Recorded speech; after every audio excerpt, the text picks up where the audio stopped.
Jemaah sekalian rahimani wa rahimakumullah. Al-Imam An-Nawawi dalam syarah Sahih Muslim menjelaskan bahwa awal mula persendian adalah tulang jari-jari dan telapak tangan.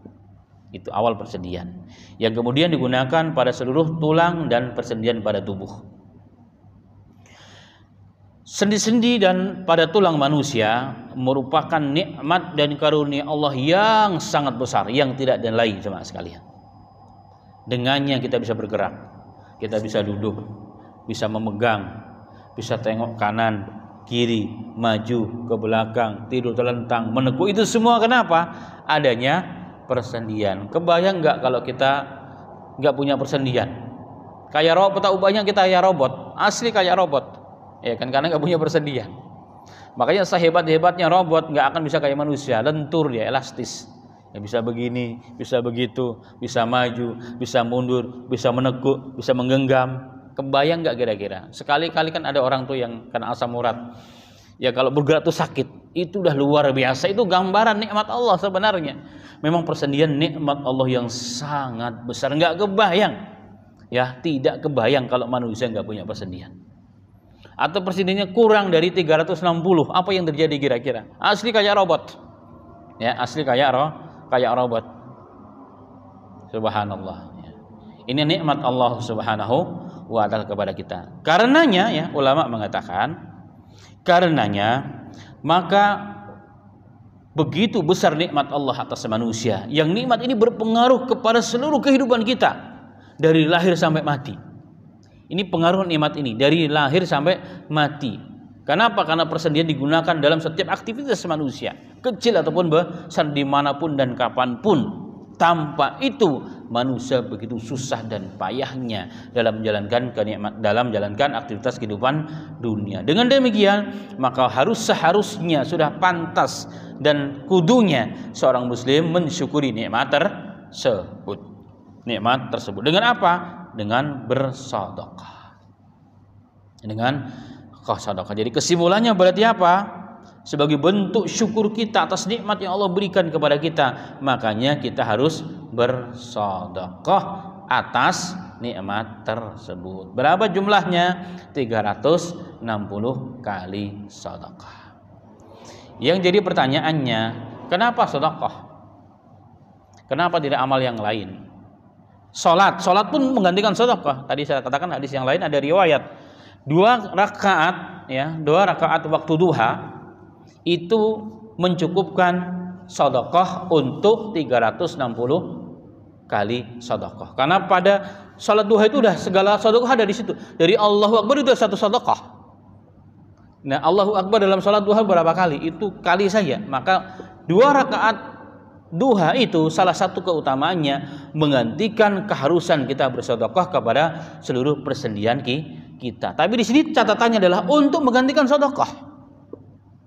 Nah, kembali kepada pertanyaan, kenapa harus sedekah? Kenapa tidak yang lain saja?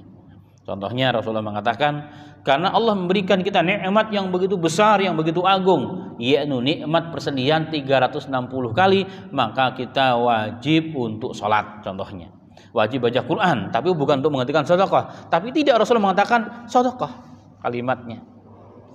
Maka ulama mengatakan, sebelum masuk kepada jawaban intinya, kita harus tahu bahwa dalam Islam amalan itu terbagi menjadi 2. Pernah kita sampaikan juga kalau tidak salah. Amalan yang bersifat qasirah. Kemudian amal yang bersifat muta'addiyah. Amal yang bersifat qasirah artinya apa? Amalan yang bersifat bahwa manfaatnya itu qasir, terbatas hanya untuk kita sendiri. Untuk kita sendiri. Seperti apa? Seperti baca Quran untuk kita sendiri. Zikir untuk kita sendiri. Itu amal namanya amal qasirah. Ya, amal qasirah pakai qiyu ya. Qasirah, qiyu shad, qasirah. Nah, yang kedua adalah amalan yang muta'addi, yakni amalan yang jika kita melakukan manfaatnya bukan hanya terbatas kepada kita, tapi melampaui orang lain, bermanfaat bagi orang lain. Itu namanya amalan muta'addi. Contohnya apa? Contohnya kita membantu orang.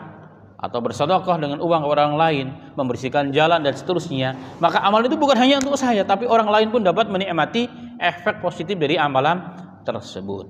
Nah, dari sini dapat disimpulkan kenapa Allah Subhanahu wa taala memerintahkan kepada nabinya untuk menerangkan keharusan bersedekah. Untuk persendian itu harus sedekah dan bukan yang lain. Kenapa? Karena sedekah adalah amalan yang paling afdal di sisi Allah Subhanahu wa taala. Jadi amalan yang manfaatnya lebih meluas itu, manfaatnya semakin luas, semakin afdal, semakin tinggi di sisi Allah Subhanahu wa taala. Dan ini sesuai juga sejalan dengan hadis Rasulullah sallallahu alaihi wasallam dalam riwayat Mu'jam Daruqutni. Rasulullah sallallahu alaihi wasallam pernah mengatakan, dalam hadis yang lain juga dikatakan, khairun nasi anfa'uhu linnas, sebaik-baik manusia itu adalah yang paling banyak memberikan manfaat. Inilah amalan muta'addi namanya. Amalan muta'addi. Kita pernah lihat ya, pernah dengar ada seorang wanita masuk neraka karena kucing. Begitupun sebaliknya, ada seorang wanita karena kucing masuk surga. Yang pertama masuk neraka, kenapa? Dia setiap siang berpuasa. Tapi puasa itu amal qasirah, amal yang untuk diri sendiri. Setiap malam qiyamul lail. Tapi ada kucing di rumahnya diikat, tidak dikasih makan dan tidak dibiarkan dia keluar. Nah, sebaliknya, yang kedua adalah wanita yang biasa-biasa amalnya, tetapi dia memberikan dan sayang kepada kucing. Nah, memberikan itu berarti sedekah. Maka manfaatnya kepada siapa? Bukan hanya kepada dirinya yang memberikan sedekah, tetapi kepada yang menerima sedekah, yakni hewan tersebut. Maka ini namanya amalan muta'addi. Maka amalan muta'addi itu amalan yang utama di sisi Allah Subhanahu wa taala. Kaitannya dengan manusia, maka semakin meluas kebaikan tersebut, maka semakin baik pula. Dan itulah amalan, apalagi jika amalan tersebut bersifat sedekah jariyah yang terus mengalirkan pahala tersebut, itu semakin tinggi derajatnya di sisi Allah Subhanahu wa taala. Sebagaimana firman Allah, "Inna nahnu nuhyil mauta wa naktubu ma qaddamu wa atharahum wa kullu syai'in ahsaynahu fi imamin mubin." Surat Yasin yang kita baca sering. Inna nahnu nuhyil mauta, kami akan menghidupkan orang yang telah mati pada hari kebangkitan nanti. Wa naktubu ma qaddamu, dan kami akan menulis seluruh apa yang telah dilakukan di dunia. Wa atharahum, dan asar-asarnya, ini bekas-bekasnya.